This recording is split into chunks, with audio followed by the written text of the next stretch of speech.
กับสบายดีแล้วก็สวัสดีทุกคนที่กำลังติดตามรักชมเราอยู่ดีต้อนรับสู่2อาคาน้อยคือวันนี้นะฝนตกแห้งอยู่บ้านเรามึงไหมฝนตกสุดๆเลย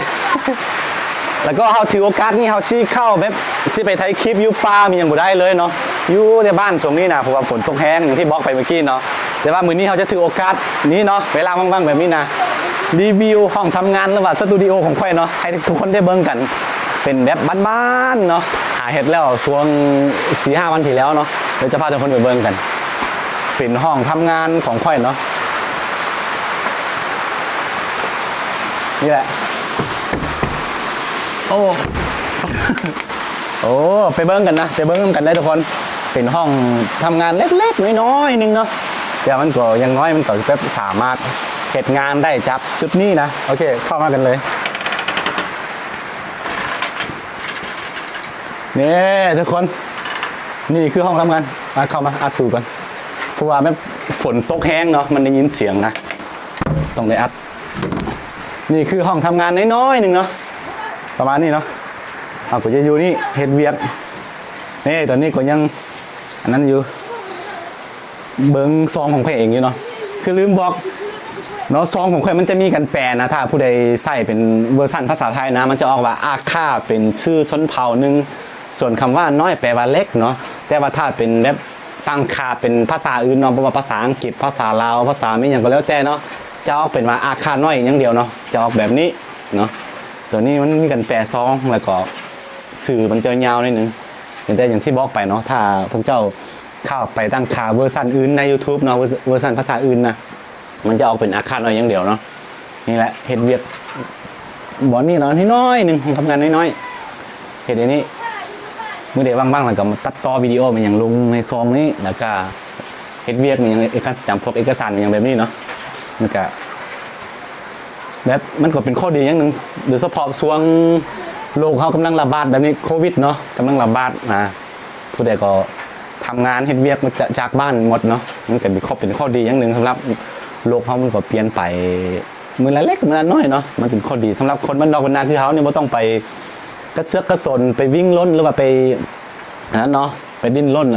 หางานหาอย่างอยู่ในเมืองเนาะเขาสามารถหาแบบเฮ็ดเวียกนี่ได้เนาะโดยเฉพาะแบบตอนนี้นะณตอนนี้เนาะหลายๆองค์กรหลายๆบริษัทเขาสามารถเฮ็ดผ่านออนไลน์มันยังได้แบบสบายเนาะเรื่องเฮ็ดเวียกนี่แหละแล้วก็ค่อยก็เอาที่นอนมาบ้างไว้ที่จริงไม่ได้นอนนี่พี่เนาะแต่ว่าเวลาค่อยเฮ็ดเวียกเมื่อยๆนะค่อยจะนอนขิงจะนอนแบบนี้เนาะที่จริงไม่ได้นอนแบบนี้แต่ว่าวางไว้เนาะเผื่อว่าเวลาอยากนอนแห้งๆนะขี้คันเข้าไปนอนนี่เลยสบายนี่ก็เป็นข้อดีสำหรับอันน้องนักเรียนหรือว่าน้องนักศึกษาอย่างผู้ดีครับผู้ใดจบมาใหม่หลังแบบบ่มีเวียกเฮ็ดเป็นอย่างนะหาเวียกที่ตัวเองมักให้ได้เนาะโดยเฉพาะปัจจุบันนี้อย่างที่บอกไปเนาะโลกก็เปลี่ยนไปหลายแล้วบ่จำเป็นต้องเข้าไปเวียกในออฟฟิศเป็นอย่างนะสามารถเวียกผ่านอยู่บ้านได้เลยมันเป็นข้อดีอย่างนึงโดยเฉพาะแบบคนลาวเฮานี่เนาะ มันมีอคตินิดนึงคือผู้ใดจบมาแล้วต้องไปเฮ็ดเวียกน้ำพักน้ำรัดนะเป็นฮับราชการนะเป็นอันนั้นเนาะเป็นแนวคิดสุดยอดของคนลาวเนาะผู้ใดจบมาก็หวังสิไปเป็นเจ้าเป็นนายอย่างเดียวแล้วมันบ่มีบอลไปอยู่หั่นแม่ปีนึงนี่นักศึกษาจบมาจากหลายๆมหาวิทยาลัยเนาะเพราะว่าทางนายในต่างประเทศมันก็มีหลายหมื่นหลายพันคนนะเอาสิท่าไปอันฮับราชการสิไปเป็นเจ้าเป็นนายอย่างเดียวมันก็เป็นไปบ่ได้เนาะต้องหาดิ้นรนต้องหางานให้ตัวเองเนาะคันเฮาบ่เลือกงานบ่เลือกอาชีพเป็นอย่างนะเวียกมันบ่อึดพี่น้องเลยเฮ็ดเป็นอย่างก็ได้หมดเนาะมาพี่ทุกคนนี่แหละนางพี่หลายกว่ามันปวดเอวเพราะฉะนั้นเวลาแบบว่างๆก็เฮ็ดอย่างอื่นไปน้ำเนาะอย่างที่ได้เห็นในหลายคลิปนั่นแหละเคยจะเฮ็ดคลิปออกไปกันไม่ได้ว่างๆก็ไม่ได้ว่างๆก็บ่ได้เฮ็ดเนาะคือช่วงนี้ก็ห่างหายไปประมาณ4 มื้อ4 วัน 5 วันบ่ได้เฮ็ดคลิปผมบ่ทันฝนตกวันนี้ก็ฝนตกอยู่ประมาณนี้เนาะทุกคนเนาะแล้วก็อุปกรณ์กันเวลาถ่ายคลิปอย่างเวลาเข้าป่าก็จะเอาตัวนี้เนาะเป็นกล้อง GoPro เห็นบ่ตะกล้องเป็นกล้อง GoPro 7เนาะ GoPro Black 7นะหรือว่าเขาอ่านว่า GoPro Black 7สามารถกันน้ำได้ตัวนี้เนาะคันผู้ใด โดยเฉพาะน้องๆพี่น้องอาค่าเขานะเด็กน้อยคนน้องพี่น้องอาค่าเขาผู้ใดอยากเห็น YouTube มีอย่างนะหาซื้อเดี๋ยวนี้มาใส่ได้นะตอนนี้ก็ราคาบ่แพงนะประมาณ10,000ไปบ้านนะประมาณ3 ล้านปลายนิดนึงซื้อตอนค่อยซื้อประมาณ4 ล้าน 5หรือว่านั้นเนาะ15,000เพิ่นเนาะตอนนั้นเนาะตอนนี้มันมีฮอตโกโปร8แล้วซื้อตัวนี้ก็ได้หรือว่าซื้อโกโปร8ก็ได้เนาะสามารถกันน้ำกันฝนได้สบายเลยตัวนี้กันน้ำได้ลึก10 เมตรแล้วก็มันมีอันนั้นเราลืมบอกมันมีตัวนี้นะกล้องตัวนี้มันจะมีระบบกันสั่นอยู่ในตัวของมันอยู่แล้วบ่จำเป็นต้องซื้อตัวนี้ก็ได้ไม่กันสั่นมันจะมีไฮเปอร์สมูทอยู่ในนี้เลยเนาะเอาเปิดไฮเปอร์สมูทนะระบบกันสั่นในนี่นะ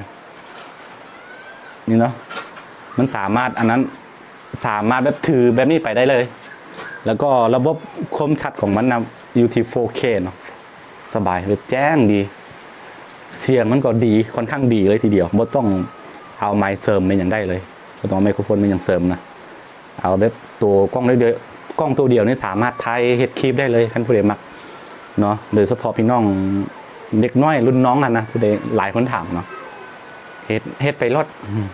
แต่ว่าตอนแรกๆขั้นผู้ใดสิเฮ็ดเบียกแบบนี้บ่ต้องลงทุนเถื่อเนาะบ่ต้องลงทุนไม่อย่างไรเอาโทรศัพท์หน่วยเดียวไทยคนก็ได้โอเคแล้วก็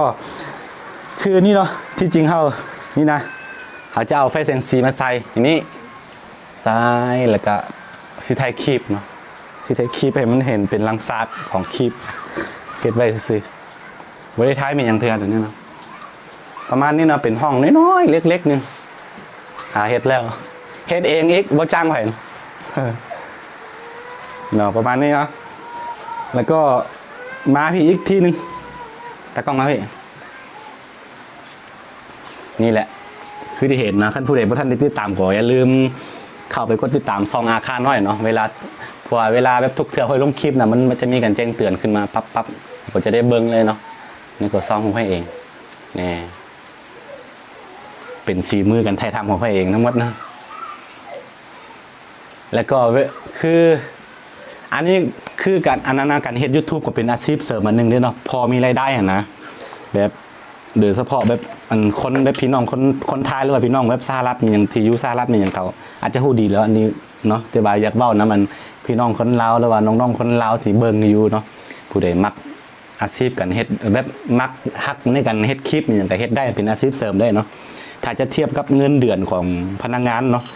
เงินเดือนพนักงานของลาวก็อยู่ตกอยู่ที่เดือนนึงประมาณ1,500,000กิฟ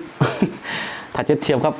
เงินเดือนของพนักงานนะเฮาเฮ็ดแบบนี้ก็มันมีรายได้หลายกว่าเขาประมาณ5-6 เท่าคุณนะอันนี้แต่ว่าแบบรายได้ต่อเดือนเท่าใดเขาแบบเขาบ่ให้บล็อกมันเป็นความลับนะแต่ว่าบล็อกได้ว่าเป็นเงินเดือนของพนักงานราชการอยู่แล้วเนาะตกอยู่เดือนนึง 5,000 บาทหรือว่า1,500,000กิฟนี่แหละแต่ว่าถ้าเฮ็ดอาชีพแบบนี้นะมันก็จะมีรายได้หลายกว่าเขาคันเทียบกับเขานะประมาณ5หรือว่า6 เท่านี่แหละต่อเดือนเนาะนี่เนาะผู้ใดมักก็เป็นสามารถเป็นอาชีพเสริมได้เวลาว่างๆเขาก็เฮ็ดคลิปไม่ได้บ่ว่างเขาก็เฮ็ดเวียกของตัวเองไปนะมันเป็นข้อดีสำหรับน้องๆนักเรียนนักศึกษาที่จบมาแบบหลายคนจบบ่มีเวียกเฮ็ดหยังบ่ต้องเลือกเวียกเฮ็ดเนาะบ่ต้องเลือกงานนะเฮ็ดไปรถอันไหนได้เงินนะบ่ต้องอายบ่ต้องถือเกียรติหลายสิไปท่าเป็นพนักงานอย่างเดียวโอ้โหอันนั้นรัฐบาลสิเอาเงินใส่มาจ่ายให้พวกเจ้าเนาะโอเคทุกคนประมาณนี้เนาะเป็นรีวิวสตูดิโอบ้านๆของใครนี่ฝนตกออกไปใส่บ่ได้คือต้องขอบใจพี่ๆน้องๆทุกคนเนาะขอบใจพี่ๆน้องๆทุกคนที่คอยให้กำลังใจแล้วก็คอยติดตามซองอาค่าน้อยมาตลอดเนาะตอนนี้ก็เป็นรายได้เสริมอันนึงของใครเวลาอยู่บ้านเนาะคือเวลาเฮ็ดคลิปอันนี้สิฝากนำคนนั่นน้องๆเนาะคือขั้นผู้ใดมักในการเฮ็ดคลิปเฮ็ดวิดีโออย่างไรเฮ็ดไปรถแบบอย่างน้อยก็ YouTube ก็เป็นไดอารี่หรือว่าเป็นบอนเก็บความทรงจำของเขานะเวลาเฒ่าแก่ไปมาเขาจะได้กลับมาย้อนเบิ่งวิดีโอเก่าๆของตัวเองสมัยหนุ่มๆนะผ่านไป10 ปี20 ปีมันก็มีได้มันบ่หายไปใส่ดอกมันก็อยู่นี่แหละเนาะมันเป็นไดอารี่หรือว่าเป็นบอนบันทึกความทรงจำของชีวิตคนๆนึงนะมันเป็นข้อดีเด้ใน YouTube ก็คือบ่ต้องหวังว่าสิได้รายได้มีหยังดอกบ่ต้องหวังเนาะเฮ็ดไปด้วยใจนะคือลืมบอกไปว่า ค่อยเฮ็ดอัน YouTube นี่มาได้ประมาณ5 ปีเนาะแต่ว่าบ่ได้หวังรายได้นะคือเวลาไปเที่ยวนี่เที่ยวนั้นกับหมู่กับเพื่อนเหมือนอย่างแล้วก็ท้ายคลิปไว้เพื่อเก็บไว้เวลาสิเก็บไว้เบิ่งตอนเท่านะบอกง่ายๆเนาะค่อยเป็นคนมาเก็บความทรงจำมาเก็บเรื่องราวต่างๆระวังการเดินทางแล้วระวังการพบปะผู้คนเหมือนอย่างเนาะเพราะฉะนั้นเวลาแบบเฮ็ดคลิปแล้วเฮ็ดคอนเทนต์เป็นอย่างค่อยสิบ่จำกัดว่าต้องเฮ็ดคอนเทนต์เกี่ยวกับเข้าป่าคอนเทนต์การท่องเที่ยวคอนเทนต์การเผยแพร่วัฒนธรรมเนาะคือบ่จำกัดเนาะเฮ็ดไปทุกอย่าง